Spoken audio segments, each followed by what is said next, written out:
It's about the restoration of our republic. We want to educate, encourage, enable the power. We stand for integrity, honesty, self-reliance, self-defense, and most importantly, no compromise on our foundational principles. This is America's Voice Now.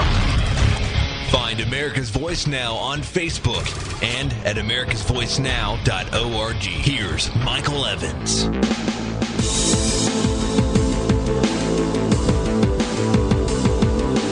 Good morning, America. You're listening to America's Voice Now. My name is Michael Evans. I'll be your host here this morning. Appreciate you riding with us. If you're catching us live on our streaming service on our website, you're catching either audio or video. If you're on patriotfb.com, we're grateful to have you. Appreciate you coming along with us for the morning. For the record, by the way, our brand new listen line is in effect, which means you need to start calling that. If you're in a remote location and you want to be able to listen to America's Voice Now, you can't get us on a terrestrial radio station, or if you don't have access to the internet, you can simply dial a telephone number and listen to the entire show, live from 8 to 10. After that, you can simply dial in anytime you want and listen to a pre-recorded version that just runs endlessly. What an outstanding service provided to us by Audio Now. That listen line phone number is and if you got your pen and paper handy, I'll give it out a couple times, and then you'll start hearing me give it out on a routine basis. Telephone number is 415-325-0725. That's 415-325-0725. Now, the cost for you, nothing. All you got to do is dial in. If you're on a mobile phone, and let me rephrase that. If you're on your personal tracking device, you can dial in with your unlimited minutes. And so if you're on a home phone and you've got unlimited long distance, you can dial in from your home phone, and which is also a household tracking device. And you can listen to the entire show live. You can also listen to it pre-recorded later on. So I am very, very appreciative to Audio Now and the folks over there who have provided this service for us. I've been asked by a lot of folks, where can I get a listen line where I can just simply dial in and not use up data minutes or data services and simply just use the airtime itself, which I have unlimited access to. And so here you go, folks. This is the solution for you. We've got a listen line. You can simply dial in. Appreciate you coming with us this morning. Let me touch on what our topics are going to be for the day's show. Number one, Chicago gun sales, or the sale of guns in the city of Chicago has been ruled unconstitutional by a federal judge. So what? I'm going to explain that in just a moment.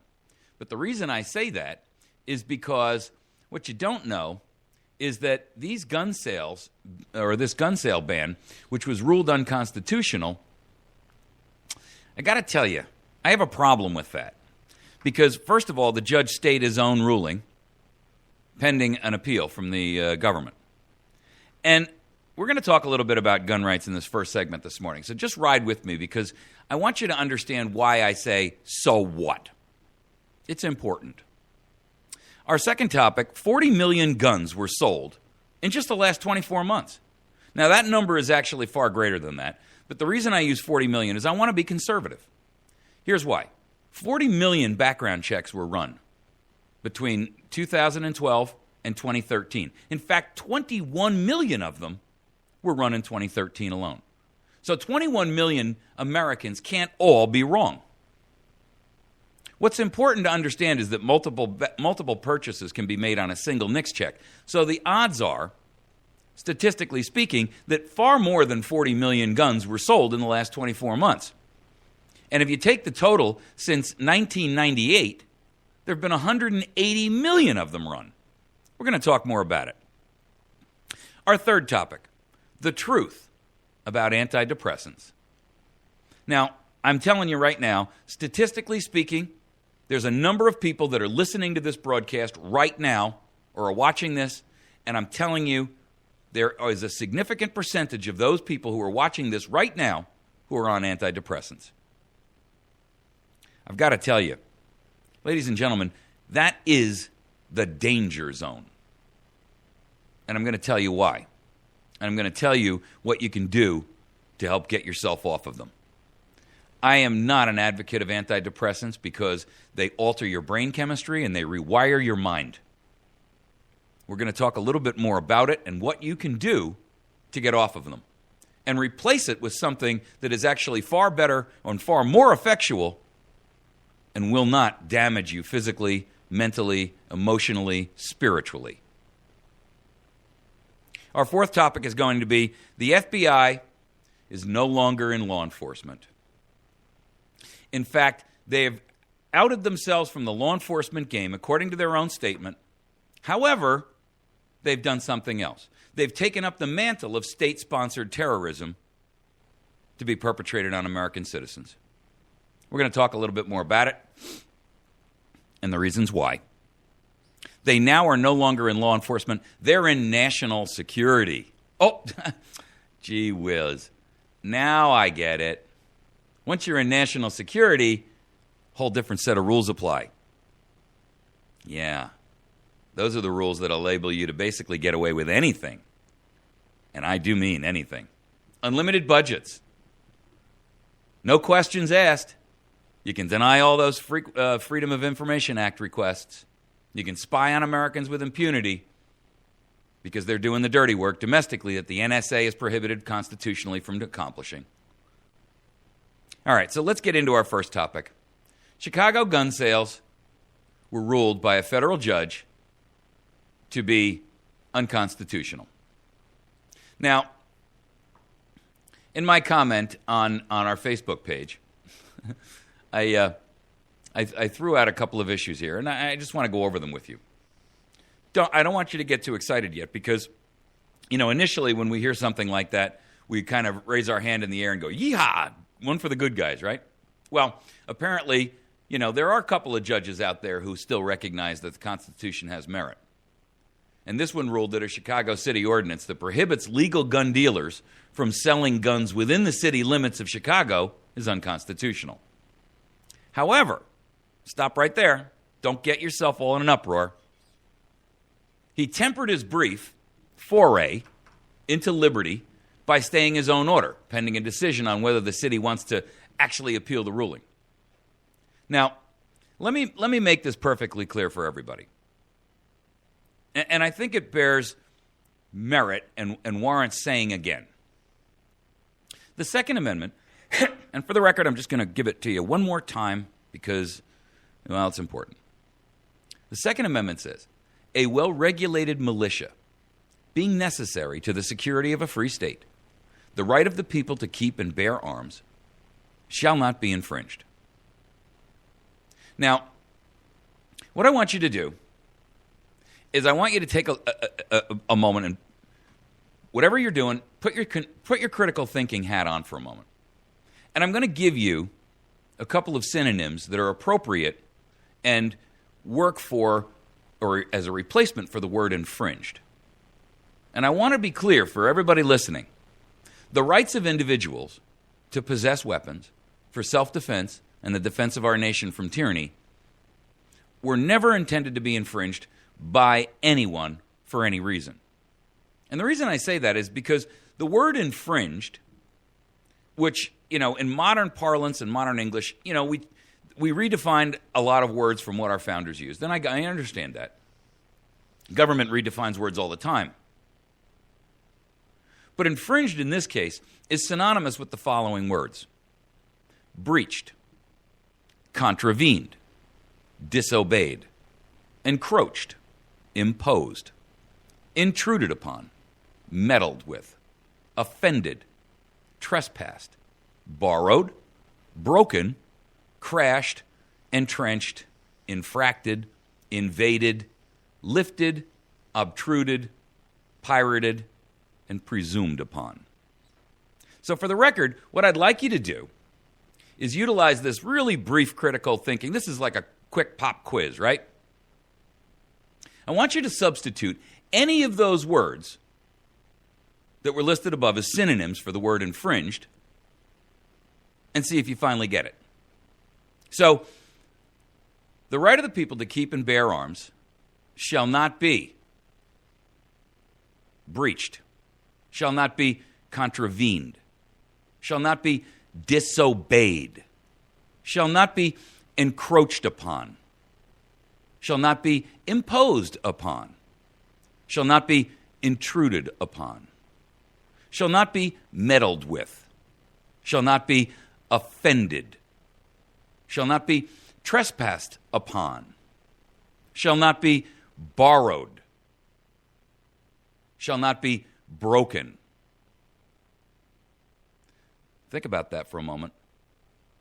The right of the people to keep and bear arms shall not be broken, nor crashed, shall not be entrenched, shall not be infracted, shall not be invaded upon, shall not be lifted, shall not be obtruded, shall not be pirated or hijacked, and shall not be presumed upon.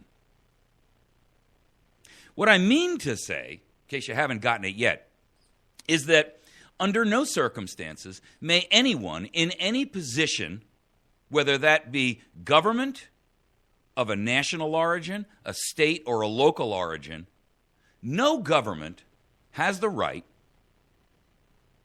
to bar you from the possession, the ownership, the use of weapons for self-defense, either of your home and your family or your place of business, or your automobile, or your butt when you're walking down the street. Nor do they have the right to bar you from having those so that they may do their will upon you with impunity and immunity. You see, I posted this up on the Facebook page last night. There was a guy out there whose name is Stéphane Molyneux. And he had a phrase that I thought was very appropriate. So I posted it up because I wanted you guys to see it. In case you don't have access or you're in the car or something, let me just read it to you. If you are for gun control, then you are not against guns. Because the guns will be needed to disarm people. So it's not that you are anti-gun. Because you'll need the police guns to take away other people's guns. So actually, you're very pro-gun. You just believe that only the government, which is, of course, so reliable, honest, moral, and virtuous, should be allowed to have guns. There is no such thing as gun control. There is only centralizing gun ownership in the hands of a small political elite and their minions.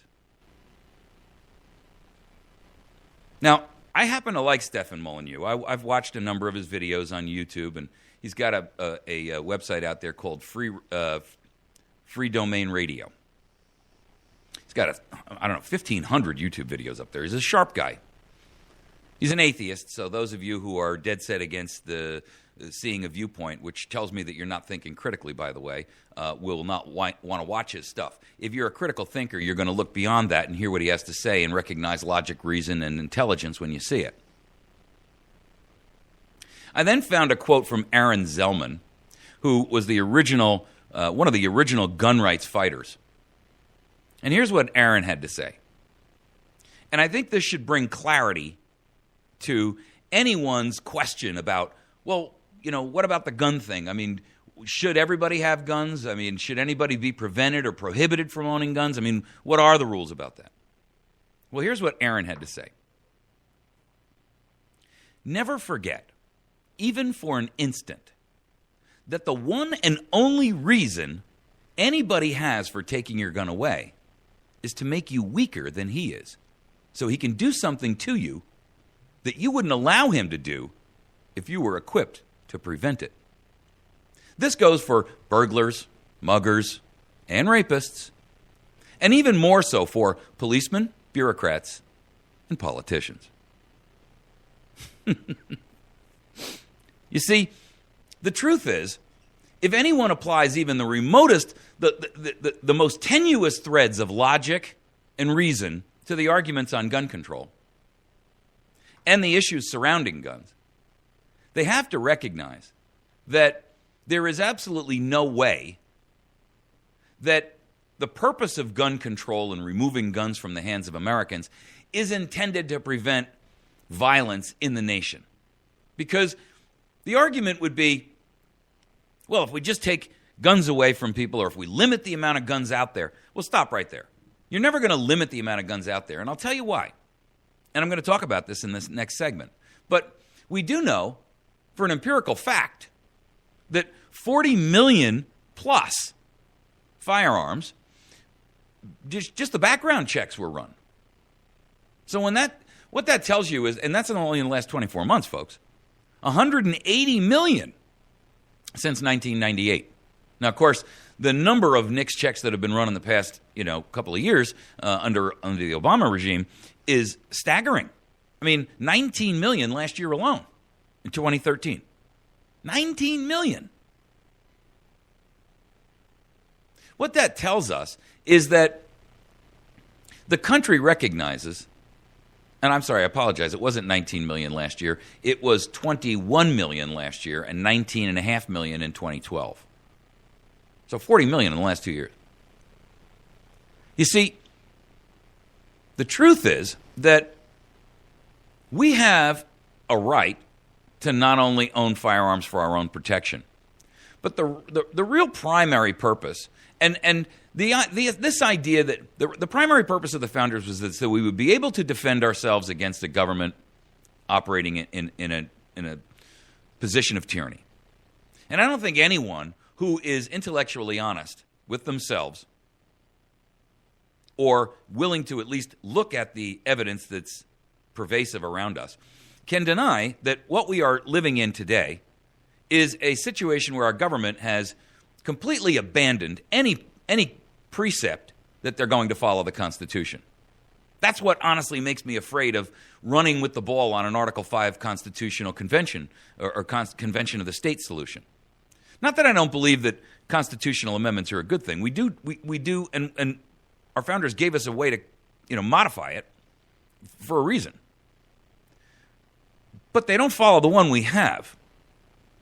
So the only thing that we'd be able to do would be to create a new amendment that says, in the event that anyone is found not following the one we have, that they're subject to a charge of treason.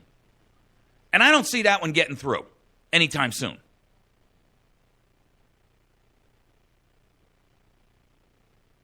So if you get a constitutional convention together and you make some modifications to limit federal power, which is the idea of Convention of States, which you can go to their website, by the way, excellent site, conventionofstates.org.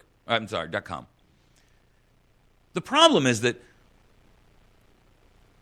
even if we go ahead and make some constitutional changes, we can't make any that are going to be dire enough to really give us control back of our country. And therein lies the problem, you see? Not to mention the fact that it would take us years to accomplish that. And frankly, we don't have them. Which is why the Second Amendment exists in the first place. It was placed in second place very wisely and astutely by our founders. Let's understand what they did. The First Amendment says that you have the right to life, that you have the right to freedom of religion and free speech and the right to redress your grievances with your government. Now, the reason that that's first is quite simple. When you don't have free speech, no one around you would recognize the tyranny that's being accomplished. So you have to have free speech in order for the people to be aware that there's a problem.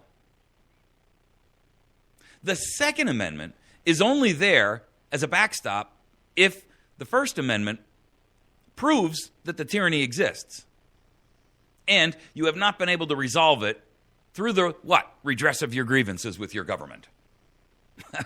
So, they could have put the Second Amendment first, but why would they? Because if you don't have the First Amendment that enables you to have free speech and the ability to redress your grievances with your government, you can leave religion out of it for a moment. If you didn't have the ability to speak freely and say, does anybody else see what's going on here? If you didn't have the ability to have free speech and put an article in the paper that says, our president is acting like a dictator, or our Congress is run amok and is completely out of control, or the judicial system is so corrupt at this point that they are rubber stamping the tyranny exposed by or espoused by the administration in either the executive or the legislative, then how would you know to exercise your Second Amendment right? How would you know to use the principles of mutually assured destruction if all else fails? You wouldn't. Because if you can't have free speech, you don't even know there's a problem. The principle behind what our founders did was to say, first and foremost, you have to have the right to be able to speak freely about what the problems are. You have to be able to approach your government and say, you're doing wrong. We need this to stop. And in the event that they consistently and continuously refuse to solve the problem, then, of course, you have an opportunity and quite frankly, an obligation to resolve the problem the other way. Because, as Jefferson said, single acts of tyranny can be ascribed to an accidental opinion of the day. But a series of oppressions begun at a distinguished period and pursued unalterably through every change of ministers plainly proves a deliberate, systematical plan of reducing us to slavery. And we have to be able to speak freely about that. We have to be able to point to it and say, hey, anybody else see that? The king's not wearing any clothes.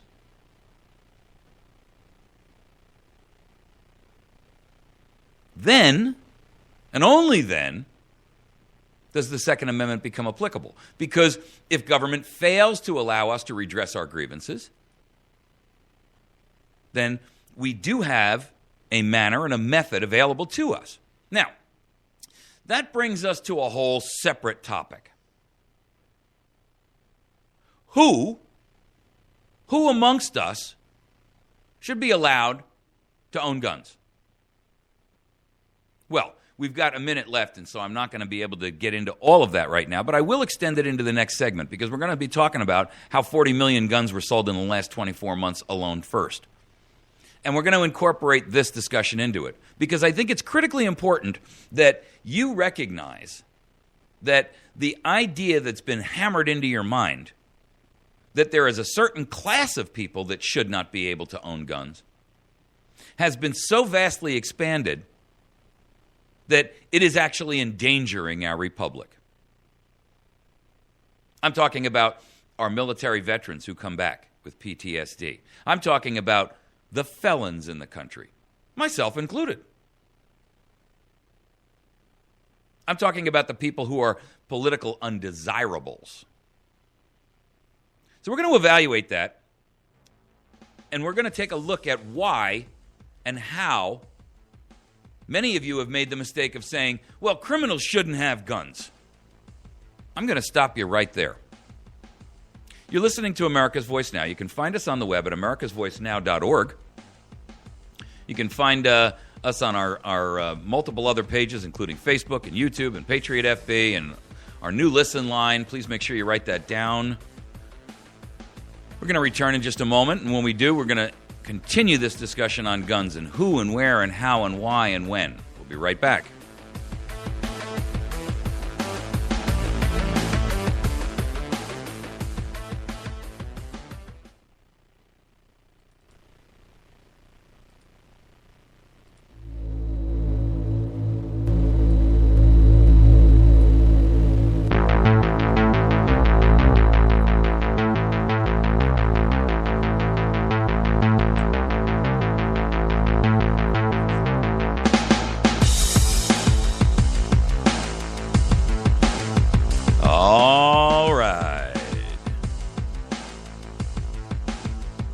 Take that as either all right or all ride. R-I-D-E.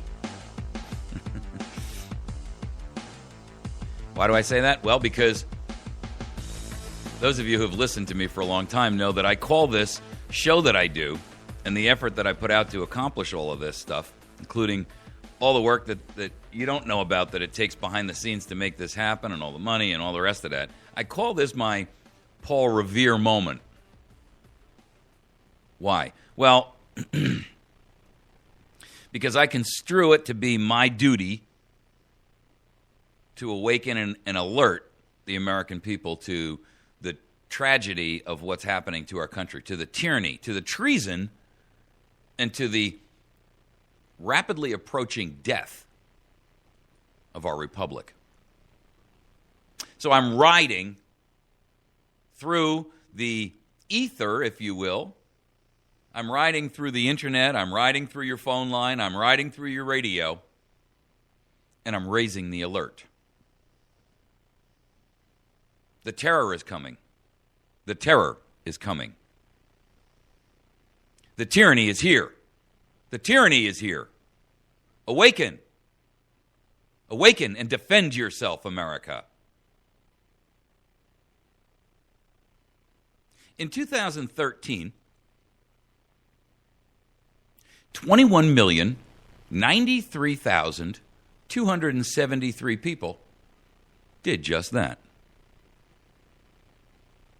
They went out and filled out a background check to purchase a firearm. In the last 24 months, there's been over 40 million. Why is that important? Well, first and foremost, let's make it clear right up front. I do not agree with the principle of a background check. Yes, I recognize that would leave our society open to dangerous people to obtain a firearm. But you see, the real reason that that's not important is because more guns create less crime.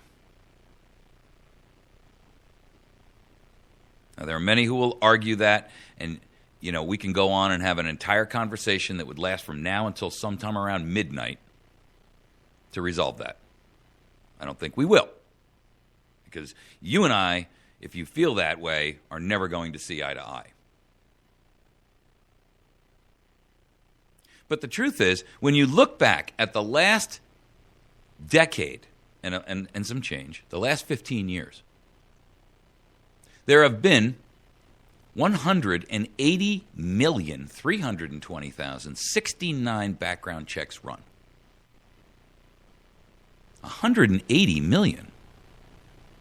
Now, the last time I heard the gun rights argument coming out of the mouth of the liar, usurper, counterfeiter, Manchurian candidate-in-chief, he told us that 90% of the nation was in favor of gun control. But yet, if you take the number of 180 million checks and construe that as even just a single gun per check, which we all know doesn't happen, the total number of guns that were sold is roughly, let's just call it 180 million. Okay, let's not assume for argument's sake that more than one was done at a time. There are 219 million adults in the United States over the age of 18 right now. There were less in 98. Assuming for argument's sake that you wanted to say that, each one of those was an individual sale to a unique individual, 82% of the population would have a gun. Now, I recognize that that's probably not the case.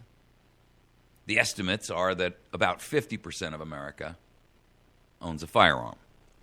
And no one really knows because, prior to 1968, there were no gun laws about you could walk into a hardware store and buy one. And I use that analogy or that fact as evidence of the fact that guns don't create crime. In fact, they prohibit it. Prior to 1968, we didn't see mass shootings. Of course, we didn't have 50% of the population doped up on anti-depressants and dangerous psychotic drugs either. Prior to 1968, you could walk into any store, you could order your guns through the mail order. I mean, you got a catalog from Sears and you simply ordered the gun and it came in the mail. When I was a kid, and I was born and raised in New Jersey, but in the 60s, you could go, and of course I live very close to Manhattan, so we would go in as a family quite frequently. You could see kids in Manhattan who would literally get on a subway and ride a subway to school with a gun pointed at the ceiling, a .22 rifle, with the buttstock on the ground and the muzzle pointed at the ceiling between their legs. They were on their way to school, and they would bring their rifle to school with them. When they arrived at school, they'd go down into the basement of the school, and they'd put it in a locker there, where they would go down at the appropriate time when their shooting class came, and they would do their target shooting. Then they would gather the gun together at the end of the day, and they'd take it out of the locker, and they'd go back up onto the street, and they'd get into the subway car, and they'd go home. Now, we didn't have incidents of multiple shootings. We didn't have incidents where people went off like homicidal terrorists and walked into movie theaters and murdered people. I mean, you had murders. But, you got murders in Sri Lanka.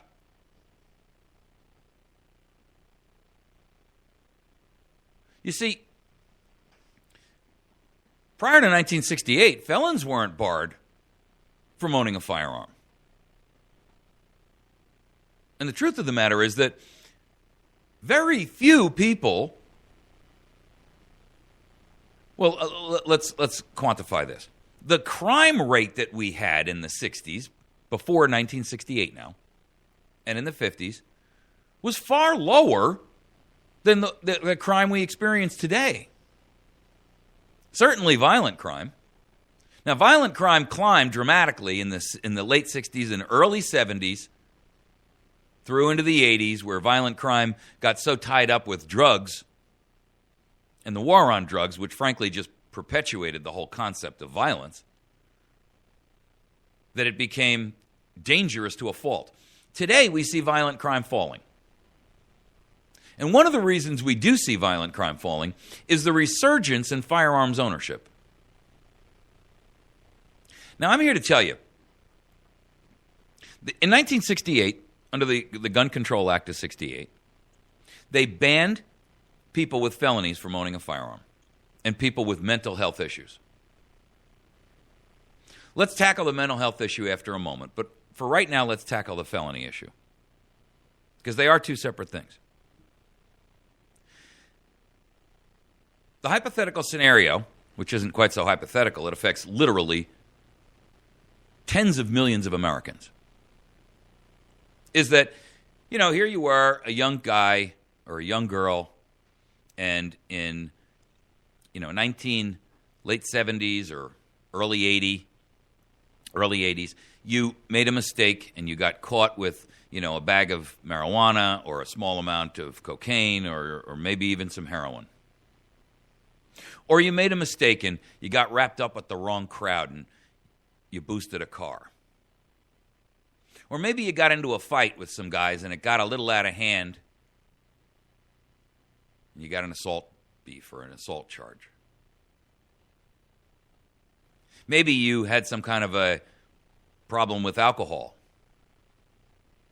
and you had an accident where someone was injured or even killed.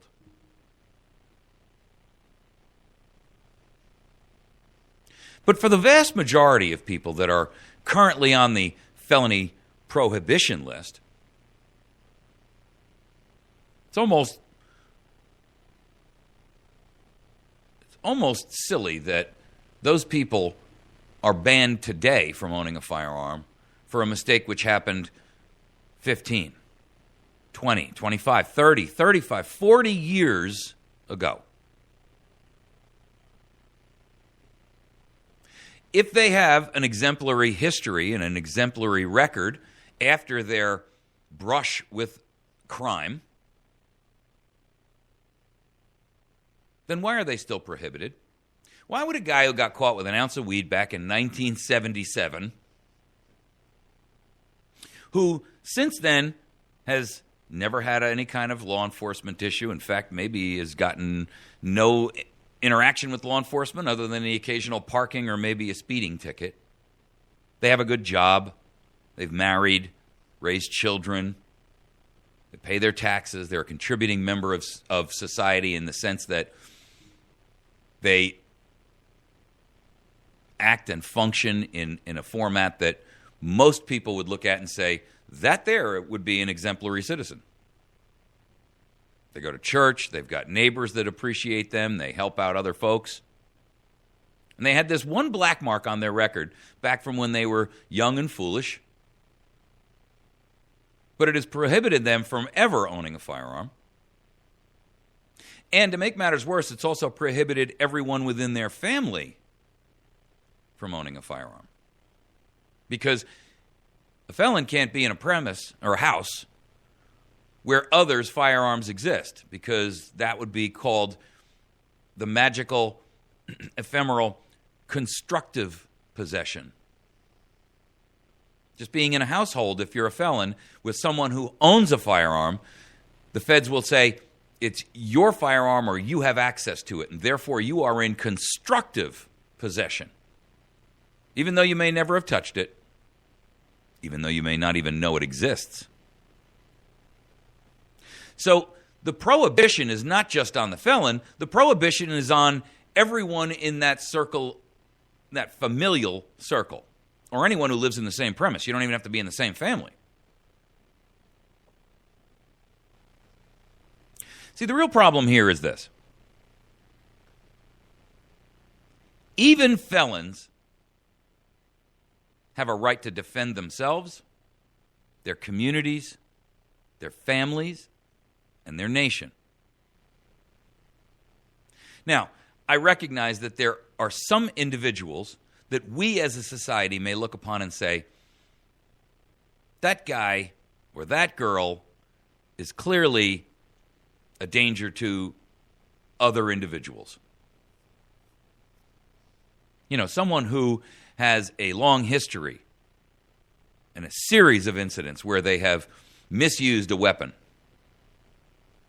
or injured others and show no remorse and no caring to live within the boundaries of a society that says you can do what you want as long as you don't hurt others.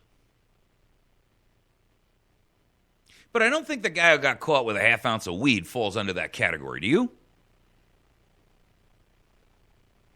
I don't think the guy who got into a scrap and punched another guy, in a fight falls under that category. Once. 25 years ago.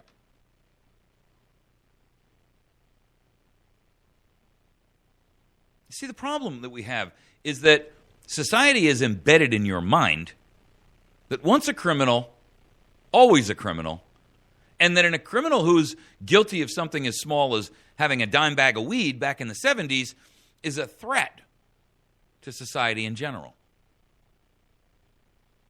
I disagree. The idea that anyone can be prohibited from owning anything, and by the way, we can go all the way back to the 1925 National Firearms Act, 1934, excuse me. The National Firearms Act, which prohibits Americans from owning fully automatic weapons, short-barreled shotguns, anything that they can, layer up underneath that. That's all a farce.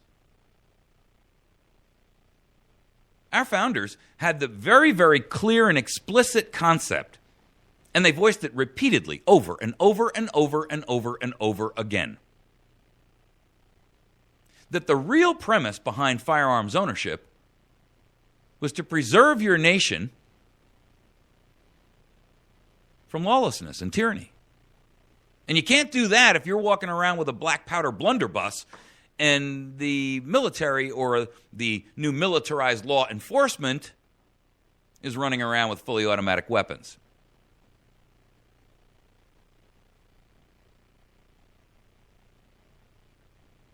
Jefferson said so. Washington said so. I mean, guys, the list is endless. You don't have to even look hard. You can find it very, very easily. The truth is, the real premise behind gun control is that they want to control the access of Americans to firearms because you cannot take a country and completely bury it underneath the layers of tyranny and treason and slavery and despotism when people are well armed. I mean, The case is clear. And I'm going to give you one that's so recent you can't avoid agreeing or recognizing it. I mean, back in the 1980s, the Afghanis were fighting against Russia. And we armed the Afghanis to the teeth in an effort to let them be a proxy for us to fight an age-old enemy called the Soviet Union. Now, whether or not you agree with what was really going on behind the scenes, I don't even care. But the initial premise was that that was what it was about. Those same weapons are still in use today, except they're being used on our people. And the hypocrisy of an argument that says you can be prohibited from owning a gun while simultaneously we're arming the rebels in a foreign country. In fact, there's a guy on Patriot FB who posted up a link that I thought was very good. It was just a little graphic. It shows Obama standing there, and there's a quote underneath him.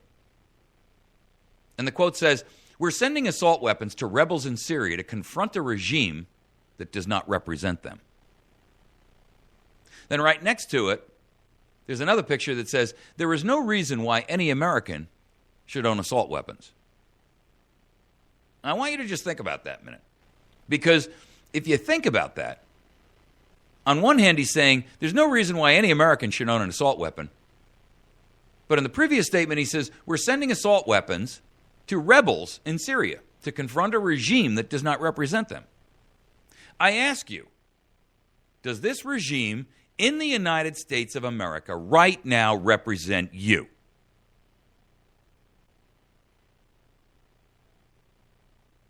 Well, does it?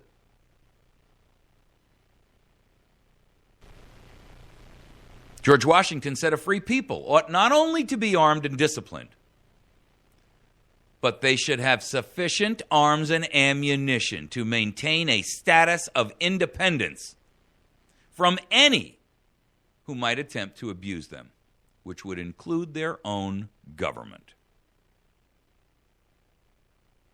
Now, if you were to have sufficient arms and ammunition, that would make it clear that the premise of limiting what you may own and who may own them is inappropriate. There's a dichotomy there. There's a diametric opposition principle. The free people ought not only to be armed and disciplined, but they should also have sufficient arms and ammunition to maintain a status of independence from any who might attempt to abuse them, which would include their own government. Now that leads to the point where, and I've used this phrase before, and I've gotten some flack for it, and I don't really care. You see, George Washington was, at that present moment, applying the principle that we applied back in the 60s between the United States and Russia and America. The principle of mutually assured destruction. By having a deterrent so great that no one dared oppose it. No one dared be the first to throw the missile. Now, of course, George Washington and the founders didn't have access to nuclear weapons nor any knowledge thereof, and so they had to utilize their best principled concept of the idea of mutually assured destruction. The idea was to have sufficient arms and ammunition to maintain a status of independence via deterrent from any who might attempt to abuse them, which would include their own government. And so therefore, I rely upon his idea because there is no limitation to what an American may own. If you can afford an Abrams tank, have at it. If you can buy an F-16, I'm okay with that. First of all, the odds that anybody would buy an F-16 and then become, what was he going to do? Fly over a bank and drop drop a little parachute that says turn over all your money to Bob outside or I'm going to bomb the bank? I mean, come on.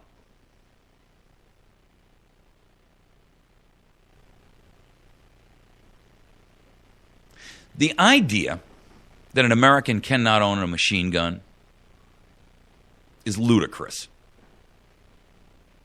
Now, personally, I believe that automatic weapons are a waste of ammunition. Most people cannot control them. Even in the military, they finally got rid of fully automatic, and they revised that down to a 3-shot burst. Because, one, it wastes a lot of ammunition. And two, if you've ever fired a machine gun, they climb. And they're relatively inaccurate. And they can cause collateral damage that you did not intend. And so, I'm not suggesting that the idea of a fully automatic weapon is something everyone should have. Quite frankly, most people aren't well enough trained to utilize them. And I frankly fear the guy who knows his rifle well enough to use one shot rather than a guy who's got to spray and pray. But it's not the idea of the machine gun that's the problem. It's the idea that government says that they can limit you to what you can have. It's the idea that they can say you can't have more than X number of rounds. Why not?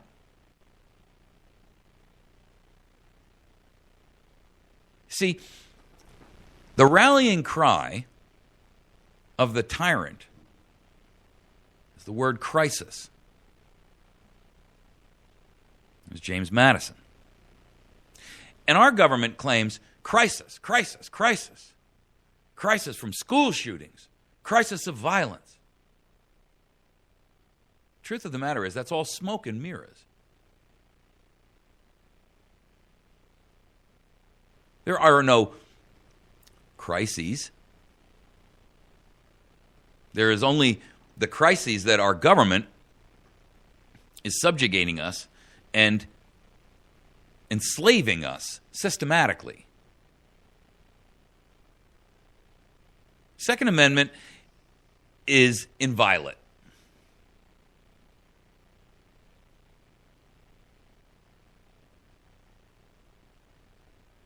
And no one should make the mistake of thinking otherwise. It is intended to be the one practical application that we have to protect our nation and ourselves from a government out of control. Okay. When we come back, we're going to talk about the truth about antidepressants. In fact, the reason I'm tying these two together is because antidepressants and gun control are often tied together. So let's address that. Before we go there, I'd like you to make sure that you contact the law offices of Jason Henry if you have any kind of a criminal matter, including federal gun charges, by the way. His office can be reached at area code 417-256-4100. He specializes in felon in possession charges. He's on the square in West Plains, 417-256-4100. While you're on the square and you're visiting him, you can go over and see our friends over at Patriot Cigar and Tobacco Shop, or you can call them at 417-257-1776. 417-257-1776. They've got cigars and tobacco and any kind of accessory that you would want, pipes, the whole 9 yards. You can also visit our friends over at Wits End Classic Barbershop right on the square as well and get yourself a shave and a haircut while you're there. Phone number there is 417-372-2053. That's 417-372-2053. No appointments necessary, but you might want to just call. They're closed on Mondays. I know that for a fact because I go there all the time on Monday to get my hair cut because I forget. And they're not open. I go there and get my hair cut. $10, guys. You can't beat that. And he does the old style hot towel shave with a straight razor. Yeah. Treat yourself. You'll be very glad you did. Make sure that you see our friends over at Pizza Hut on Porter Wagoner Boulevard. They've got a lunch special every day that is an open salad bar and pizza bar. And on Tuesday nights, they have family night, which means kids eat free. Pizza Hut on Porter Wagoner Boulevard in West Plains. Make sure that you visit them. We're going to take a quick break. When we return, we're going to tackle this topic of the truth about antidepressants and how they affect you.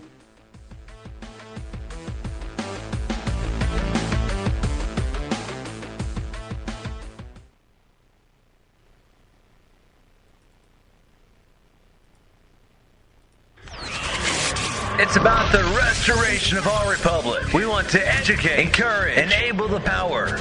We stand for integrity, honesty, self-reliance, self-defense, and most importantly, no compromise on our foundational principles. This is America's Voice Now. Find America's Voice Now on Facebook and at americasvoicenow.org. Here's Michael Evans.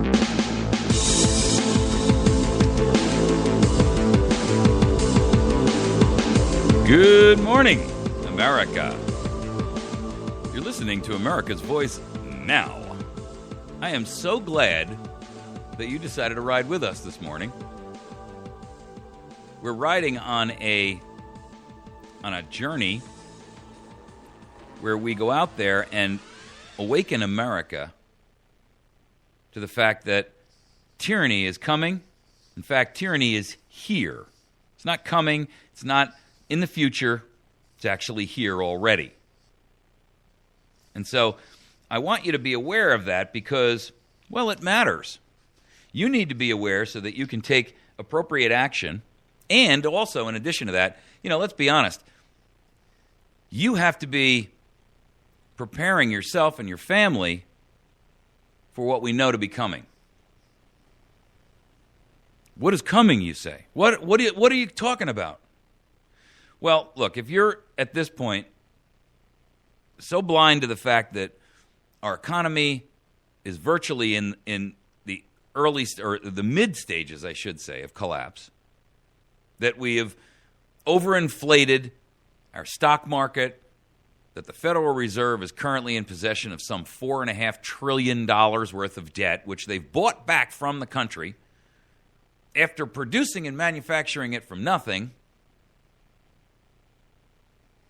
If you're not cognizant of a government that feels that it's okay to surveil you at will and strip you of your Fourth Amendment right against unnecessary government involvement in your life, if you don't feel that the IRS is building an enemies list and becoming the new arm of enforcement, I'm not quite sure what more you're waiting for.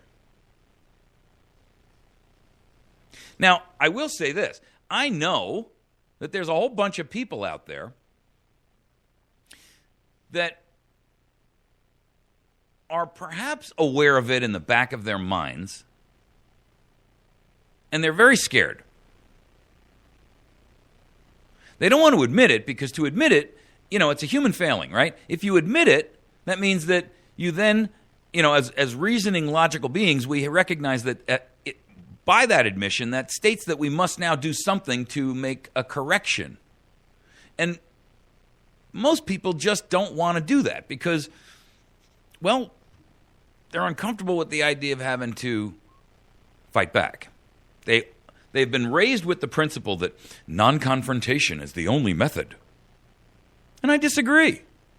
I think confrontation is not only wise and advisable in some cases, but it's absolutely necessary when we're talking about a situation like this.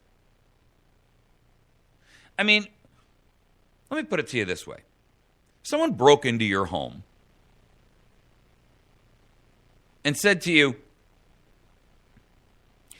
with a baseball bat in their hand, you're going to put these handcuffs on. Would you do it? I wouldn't. The truth is, I would rather be involved in the fight and have at least a chance of escaping or taking the bat or blocking the swing or fighting back. Because I know that once those cuffs are on, I have no control over the situation anymore. I am now at that individual's mercy. And the fact that he's standing in front of me with a bat clearly proves there will be no mercy.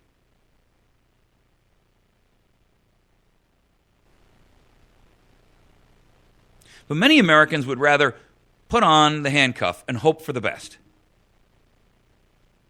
These are the same folks that allow themselves to be duped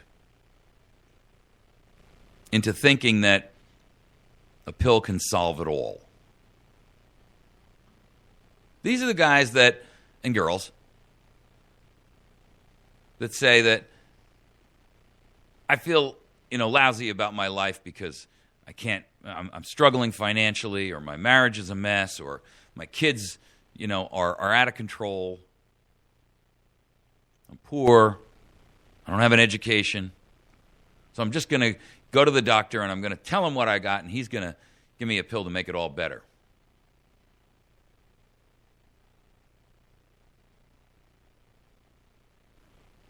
The truth is that antidepressant medication is a tool of the current tyrannical approaches that our government is exercising on us every day. Now, it's not some grand conspiracy. The companies that make them are swimming in money from the sales. The government, on the other hand, recognizes that people who are taking them are most likely to be apathetic, uninvolved, disconnected from reality. And they don't worry too much about the occasional person who goes off half-cocked and shoots a bunch of collateral damage. Because it's only that. It's only collateral damage to them.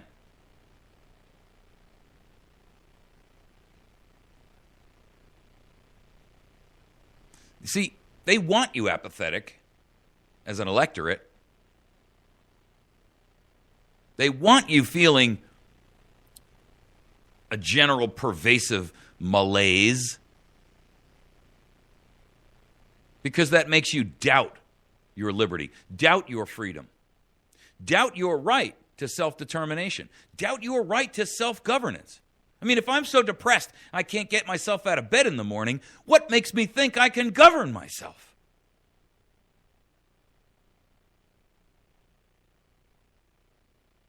We've been fooled into thinking that a pill can fix anything. It's come with a lot of brainwashing. Don't misunderstand what I'm saying.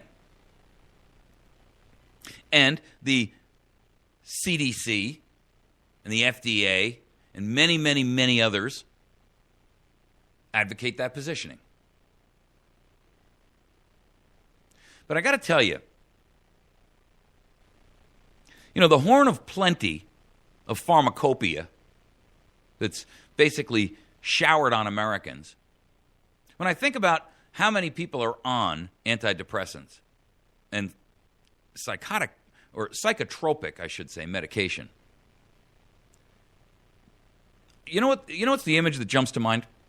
When you're sitting there in the parade and the fire department truck goes by and they're throwing, candy out to the kids on the side of the street. They grab a handful and just throw it out there, and they grab a handful and throw it out that side of it. And the kids are scrambling out there and picking it up, and stuffing it in their pockets, and they're all gleeful. Because that's where we are. Medication, good. Depression, bad. I did a show not so long ago, and I'd have to go off these statistics off of memory because I don't remember them exactly, but there was one that was in stark clarity, and that was that 40% of women in the country, and I believe it was over the age of 35, but I could be mistaken. It may have been 40. But the number was 40% of the women in the country over either the age of 35 or 40, and it doesn't really make much difference, are on an antidepressant. And that fully 20% of our children are on an antidepressant. And the problem is, ladies and gentlemen, is that when you are on an antidepressant, it doesn't just mask your mood and, put you into this kind of nothing really matters and I don't care and I'm just kind of here marking time. But it rewires your mind. And if you've ever talked to anyone who's come off of antidepressants after a long string of being on them, they will tell you that it takes months before they begin to think in a clear and rational, logical manner again, before that fog dissipates and lifts.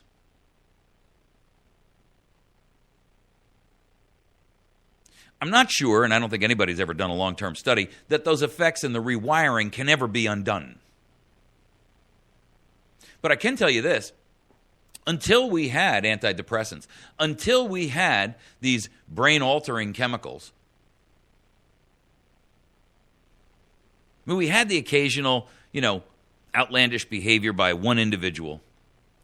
But we never had, massive insanity like we have with these mass school shootings.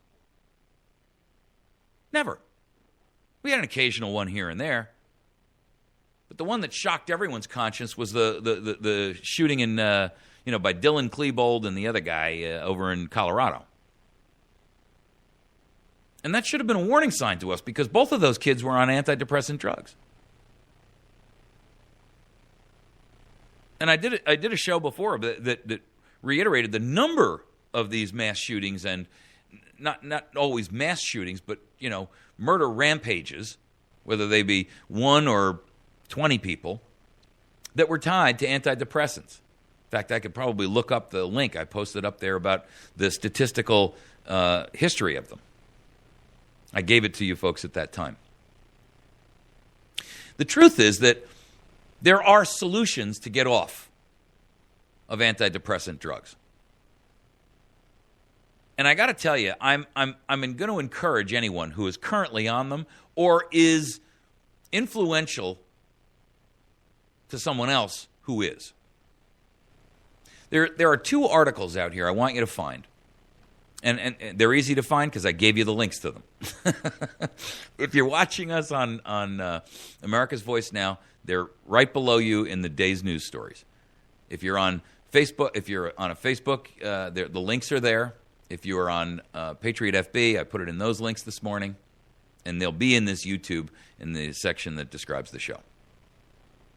There's 2 of them. One of them is from Bloomberg, and the other is from Reuters. And they're referencing this new study that's come out that says that meditation for self-insight and self-introspection may trim anxiety and depression.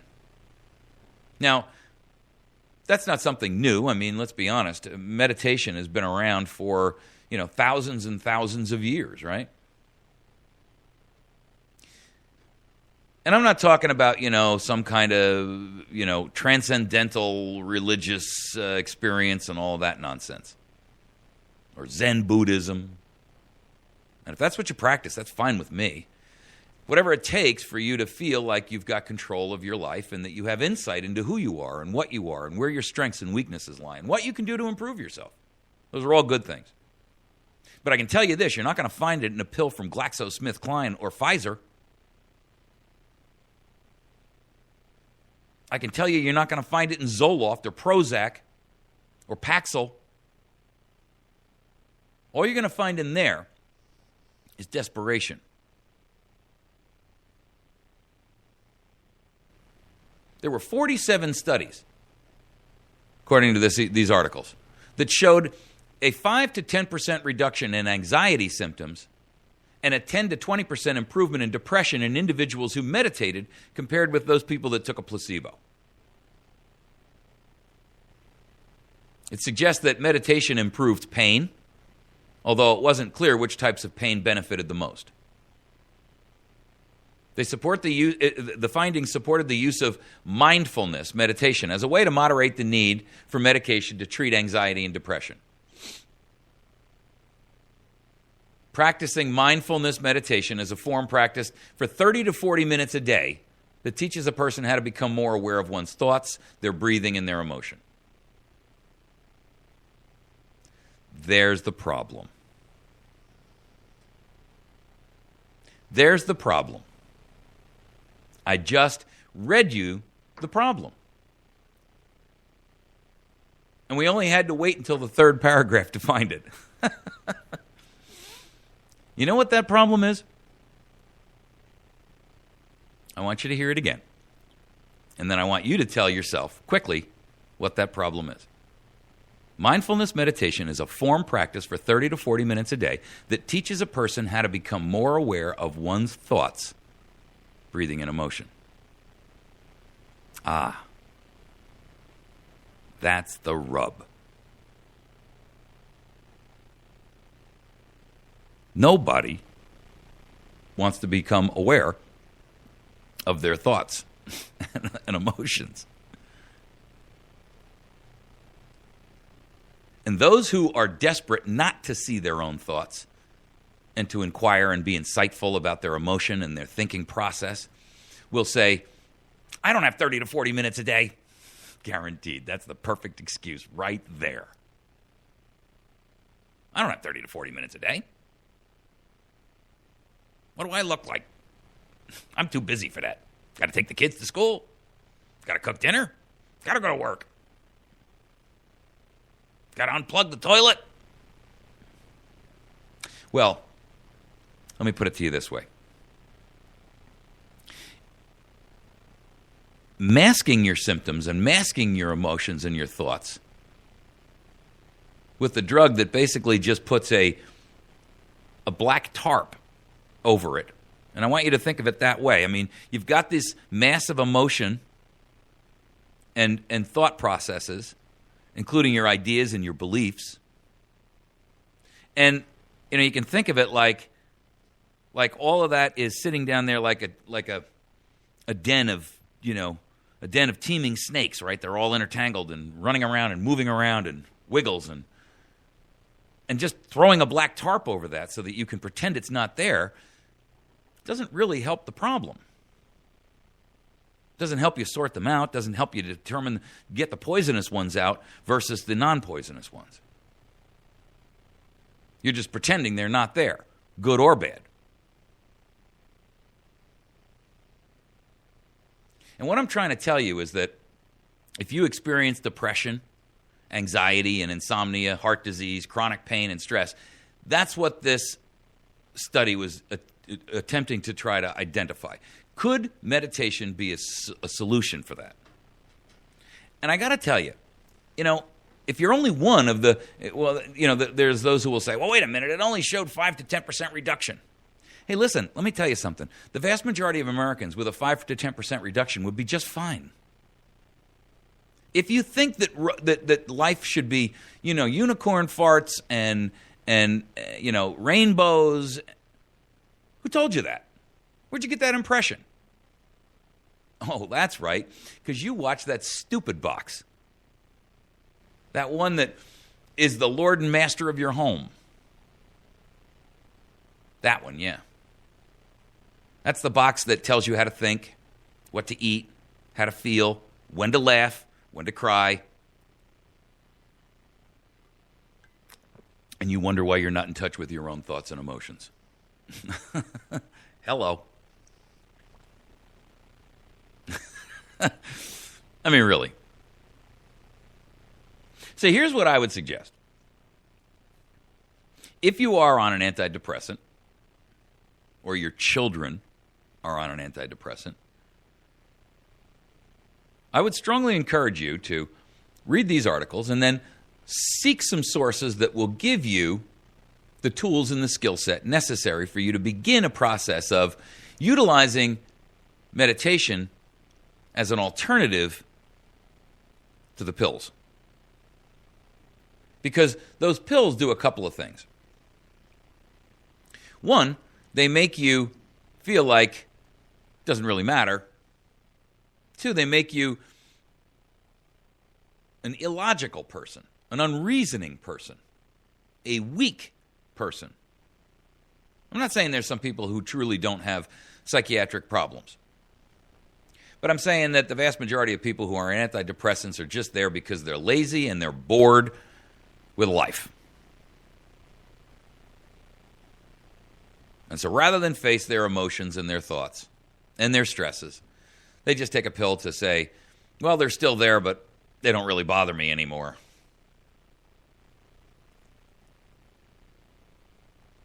If there were ever a crunch in this country, when I say a crunch, I mean a collapse of power, light, fiscal, economic, government, whatever. Pick it. I don't care whether it's a natural disaster or an earthquake or a typhoon or a 10 zillion banana peels fall out of the sky. I got to tell you something. The people who go off antidepressants half-cocked or cold turkey, they on a high level and they drop them, Do you realize that most of the people who've been involved in these school shootings and mass shootings were people who'd attempted to do that? So I don't recommend that you do this without the knowledge of your doctor or, counsel. But I do recommend that you begin to take proactive action in your own life. I do recommend that you look at this as you wean yourself off of the poison. I do recommend that you take the black tarp off the pit and you begin to identify which are the poison snakes in the hole and which are the non-poisonous. That you systematically begin to eradicate and eliminate the poison snakes.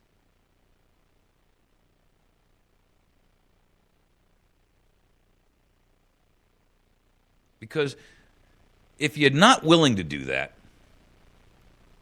then I got to tell you, you're failing yourself and you're failing your family. You're failing your nation. Because you're no good to us as patriots who are looking here to, try to regain and restore our nation, because you're not capable. And frankly, you're manipulable. You're malleable. You're easily manipulated. You'll be the first one to say, yeah, the guy down the street's got all the guns hiding in his attic. Bob over there, he's got a ton of food in his basement.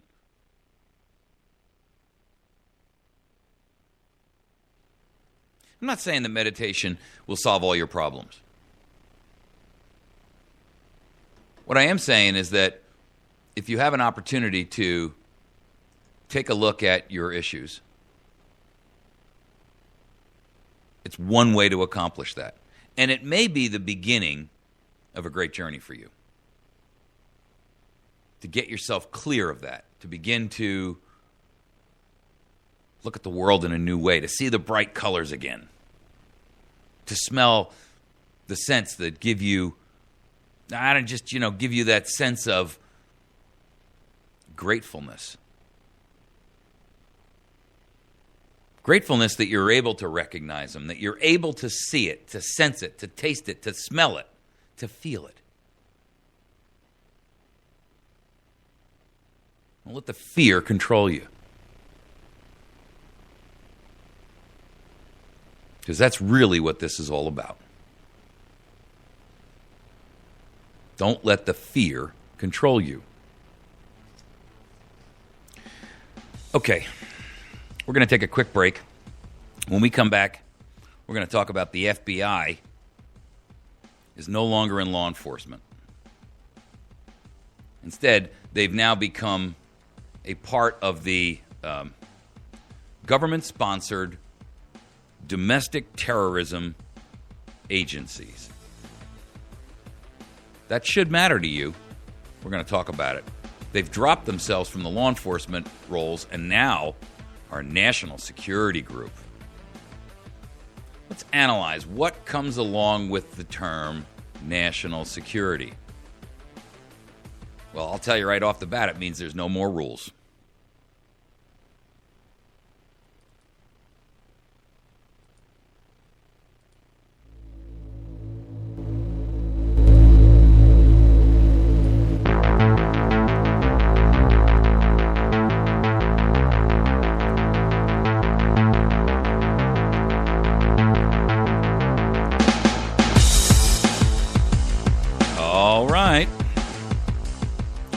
Boy, I wish I could live my life without any rules.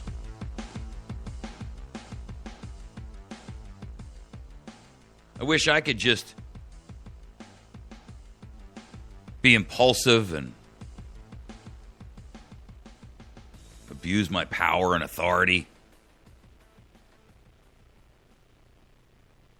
Really? That's what the FBI says. The Federal Bureau of Investigation used to be a group that classified themselves as the elitist of the elites in law enforcement. Now, those of you who have listened to me long enough know I don't even like that term because I prefer the term peace officers. And I'm not suggesting that there's no need to have an FBI. There are. I mean, there are bad people in the world. I'm not going to inhale any unicorn flatulence and pretend otherwise. But the FBI has changed their role, and they've adopted a brand new principle. It's called national security. And they declare that they're no longer in law enforcement. It's funny, they have a fact sheet that goes out, and the old fact sheet has 3 bullet points on it, and the new fact sheet has 3 bullet points on it. But the first bullet point has changed. You can find the links to this on our sites, and it'll be in the bottom section of this video. Bullet point 1. The primary function of the FBI is law enforcement. Bullet point 2. The FBI does not keep a file on every citizen of the United States. Bullet point number 3. The FBI was not established until 1908, and we have very few records prior to. It's interesting to read those 3 factoids. The first one, let's address them one at a time. First one is the primary function of the FBI is law enforcement. It's kind of like a mission statement thing, right? The after fact sheet, by the way, the only thing that's changed is the primary function of the FBI is national security. Now, there's some changes that they made that correlate with that, and we'll go over those in a minute. But I want to go over these bullet points first because I think it's indicative of what they think of themselves more so than what you think of them. The primary function of the FBI is law enforcement. The FBI does not keep a file on every citizen of the United States. I just asked who the FBI was. I didn't expect you to become so defensive.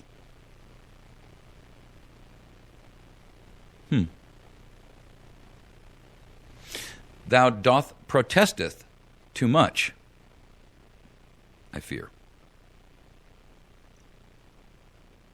See, because most people in the United States, well, they may have heard of the tinfoil hat conspiracy theory that, oh, come on, they keep it's on everybody. They didn't really believe it until Ed Snowden came out and said, oh, wait, it's true. Here's the proof. I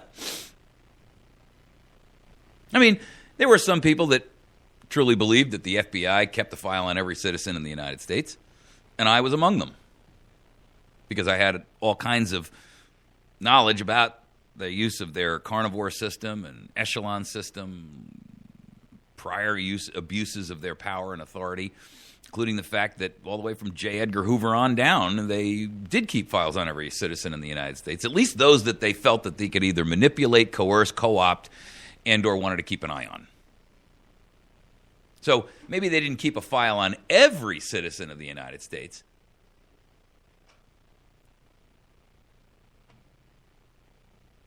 But that's really not the important thing here. You don't need to keep a file on every citizen in the United States to be a danger to liberty and freedom. You only have to keep a file on those citizens that pose a danger to your position because they are willing to expose oppression. I mean, why would you get so defensive in the second bullet point of your mission statement? I've heard lots of mission statements. I've written mission statements for corporations. And never have I seen the second bullet point be a defensive statement. Never have I seen the third bullet point be a defensive statement. Because that bullet point says the FBI was not established until 1908, and we have very few records prior. Okay. What exactly were you guys worried about us finding out? I'm stumped.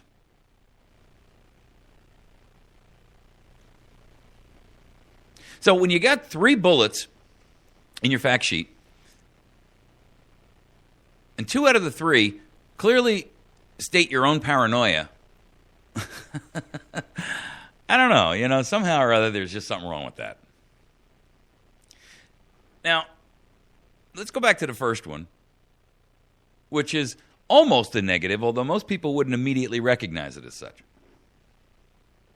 The primary function of the FBI is law enforcement. Now it says the primary function of the FBI is national security, which is, again, a defensive statement. You're not saying the FBI is tasked with keeping law and order in the United States.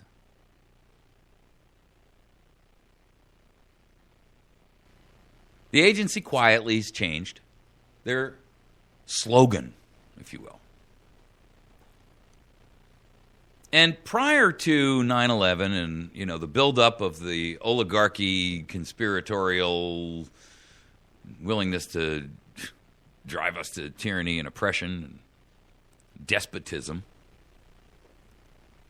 the FBI's primary role was going after, criminals that were big enough or vast enough or broad enough or far enough reaching and ranging that states couldn't really do the job properly.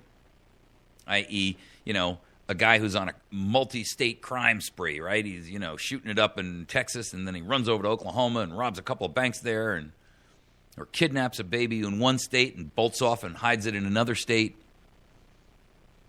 I mean, I understand the premise behind that. The one state is limited to how far they can traverse into the next state without getting permission and all that hoopla. So, there's some value to having an international or a interstate body that can, solve crime like that. Sometimes, one state may not have the records necessary because the FBI did a lot of white-collar crime before. But it's interesting that since 9/11, they've almost dropped that. In fact, a spokesman for the agency came out and said, when our mission changed after 9/11, our fact sheet changed to reflect that. Well, that's not exactly true. They only just recently changed it. This guy emphasized that the long-standing agency's national security focus has always been present. We rank our top 10 priorities, and counterterrorism is first. Counter-intel is second, and cyber is third. So it's certainly accurate to say our primary function is national security. Well, that's not exactly true.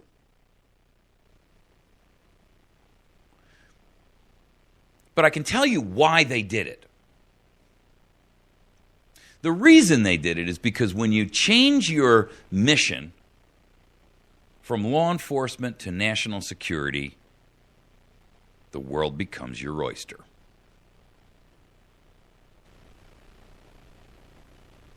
Suddenly, funding is unlimited. Suddenly, you can pull the shades down over all the windows. You can put bars across all the doors. You can insert locks on every door.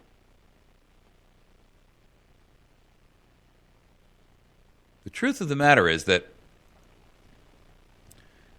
the benefit to the FBI is by calling themselves a national security agency, it comes with all the benefits and bennies of secrecy and unlimited budgets. And that's the real reason. Between 2001 and 2009, they doubled the amount of agents that have been dedicated to counterterrorism. And that's, by the way, an Inspector General's report. This isn't just, somebody making these numbers up.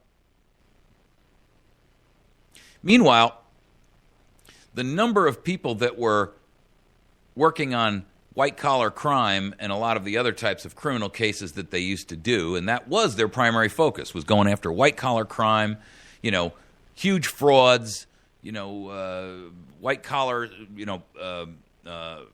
money and banking issues and things like that, right? Because that stuff covers multi-state borders, sometimes international borders.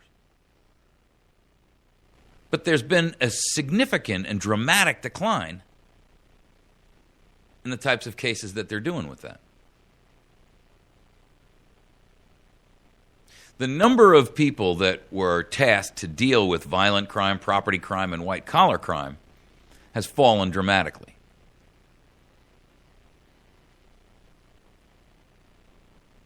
Now, it doesn't mean that those crimes aren't happening.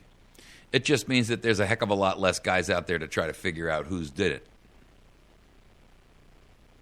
Back in 2007, the Justice Department did not replace 2,400 agents that they had retasked from all those other types of crime to counterterrorism. Back in 2000, just before 9/11, the FBI sent prosecutors 10,000 cases. By 2005, that had fallen to 3,500 cases.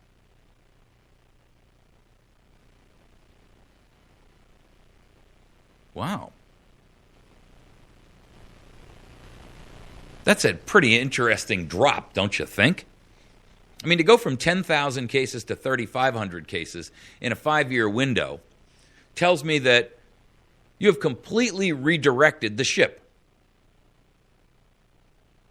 According to one FBI investigator, he says, had the FBI continued investigating financial crimes at the same rate as it had before 9/11, some 2,000 more white-collar criminals would be behind bars. Now, it's interesting because the FBI has been tasked with white-collar crime, right? Which would generally indicate that a lot of what happened that caused the crash of 2008 might have been caught were it only for the FBI doing their job. I'm talking about the abuse of the banking system. You remember Bernie Madoff? Well, he's supposed to be overseen by the SEC, you say. Well, okay, but I mean, the truth is there's a lot of fraud in real estate, including Harry Reid.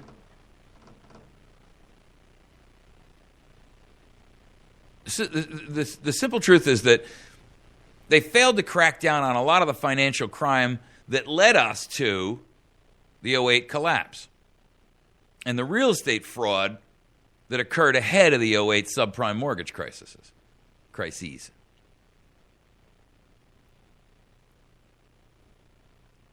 After 9/11, the FBI was tasked with a whole bunch of new duties they didn't have before. So, to a certain extent, I'm saying, I get the fact that they may not necessarily have been in control of their own destiny. But the real benefit to them, and no one turns this down because human beings are naturally desirous of power, is that once they declare themselves to be a national security agency, all of the costume that they have to wear falls away, and they can actually begin to operate as a clandestine, overfunded, secretive agency. They don't have to be responsive to Freedom of Information Acts anymore. They don't have to be responsive to investigations into their behavior or tactics or any of the criminal activity that they may in fact foster in order to accomplish their stated goal of resolving some issue.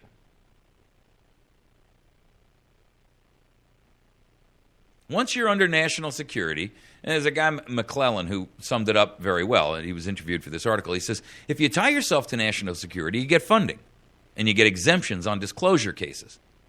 You get all the wonderful arguments about how if you don't get your way, buildings will blow up and the country will be less safe. And ladies and gentlemen, that brings us to the crux of this whole thing. The country will be less safe. That is an excuse which we have been hearing for the past 12 or 13 years. And it has been the ruin of our republic.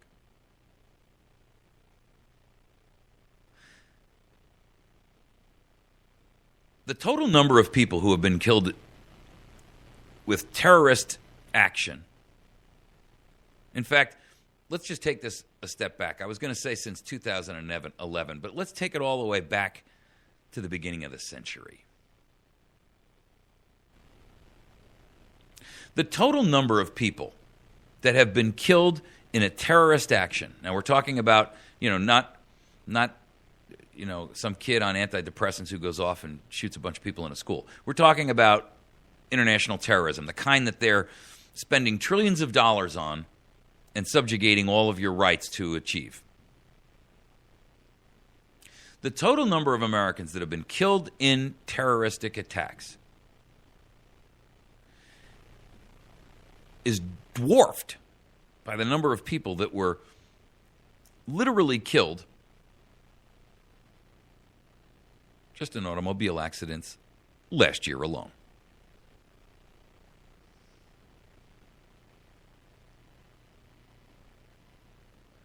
The truth of the matter is that your risk of being killed in a terrorist attack is infinitesimal. It's minuscule. It's tiny. And I'm not saying that we don't need people out there to make sure that, somebody doesn't smuggle in a nuclear weapon or a dirty bomb that could, create and wreak havoc. I'm not saying that we shouldn't have somebody watching out for the people that are trying to figure out a way to compromise our electric grid, or some rogue nation that might want to, throw an EMP off and set it off, 150 miles above the surface of the planet and essentially knock us into the Stone Age for the next decade or two. There is a risk of that.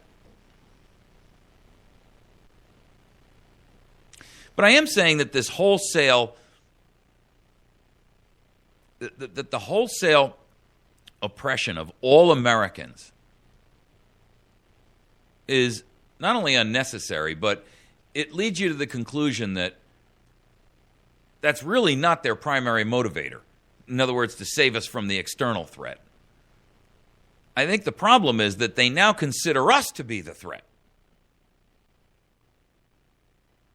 And utilizing the mantle of national security takes away all the rules.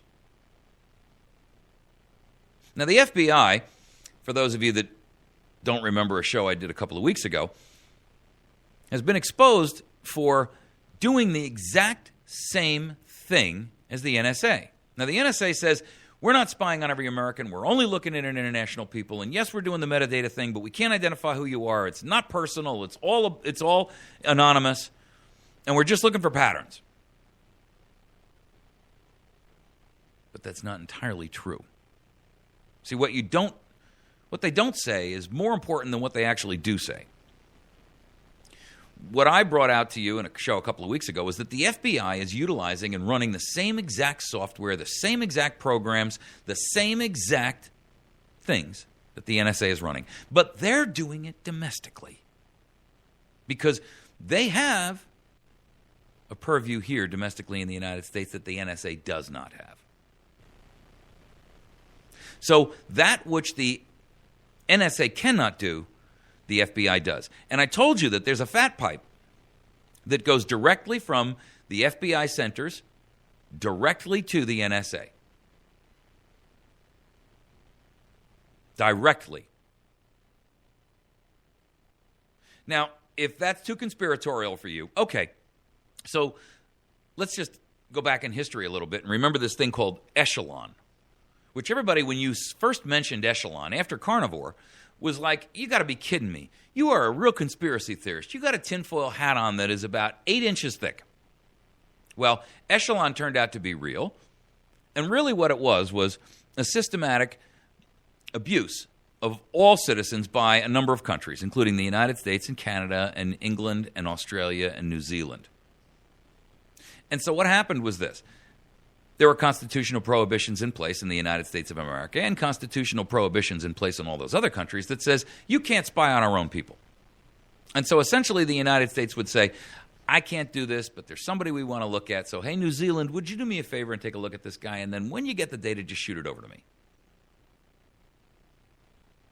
If you think they haven't just taken that and modified the principle of that to reapply it to the FBI and the GCHQ over in England, you're an idiot. Those programs never went away. The policies never went away. Ever. None of that's changed.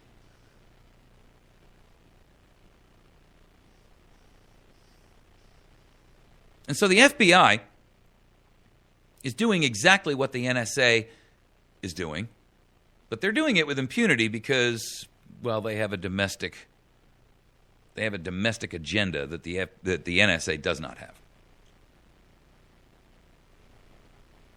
And it's all about keeping you safe. And you should be afraid of those boogeymen. Okay. So the FBI is no longer in law enforcement, but they are in the state-sponsored, government-sponsored domestic terror business. The only problem with that, ladies and gentlemen, is that you are the target. And if you don't think I'm right, that's okay. You do yourself a favor and just sit on that for a little while and wait until it hatches. But Echelon hatched and Carnivore hatched, and now Mr. Snowden has exposed the fact that some of those people who were wearing tinfoil hats back in the mid-2000s were basically right.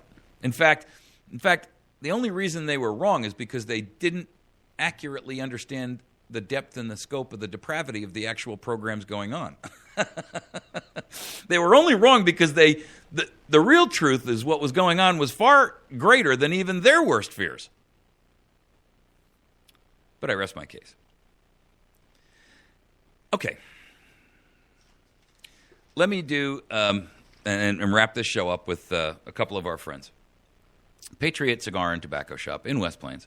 You can find them at 417-257-1776. You can find their Facebook page, and it's linked on our Facebook page, in fact. Patriot Cigars and Tobacco in West Plains. They offer all kinds of tobacco products. Make sure that you see them, and while you're there, make sure that you get a chance to see the Wits End Classic Barbershop, which is the place where I go to get my hair cut. $10, you get a great haircut, and some good company, some good other patriots you can chat with and have some fun with. Make sure that you see, they're all on the square in West Plains. And incorporated in that is Jason Henry. He's a law firm on the square in West Plains. He's a friend of mine, but he's also a very, very good criminal attorney. And he's on the square in West Plains, and his telephone number is 417-256-4100. Now, he does cases that are related to criminal issues like drugs and firearms and stuff like that, and domestic or state issues. But he also handles federal cases, which is very unusual because, you know, there's a limited number of attorneys that practice federally, and, of course, they're always ready to, you know, rake you over the coals when it comes to the pricing. I would encourage you, if you've got a federal case, that you talk to Jason about it. You can reach him at 417-256-4100, and make sure that you give him a call. Our friends over at Pizza Hut on Porter Wagoner Boulevard, they are open 6 days a week, and I believe that they're open until late at night, like 10 or 11 o'clock. On Tuesdays, they have family night, which means that you can bring the kids in, and kids under 12 eat free. And they have a buffet there that's open for lunch and dinner on Tuesday nights. But the buffet is open at lunch, and you can get salad, and there's an open salad bar there. And then you can also get pizza, and they have some pasta there, and, you know, bread snacks and all kinds of stuff like that. Great place to go. The price is right. You can't beat that. You can eat healthy, and you can have something tasty at the same point in time. And so I would encourage you to visit the Pizza Hut in West Plains on Porter Wagoner Boulevard. There's a lot of Pizza Huts around the country, but this one's special. This one's special because how many Pizza Huts do you know that support America's Voice Now? You all have a great day. God bless.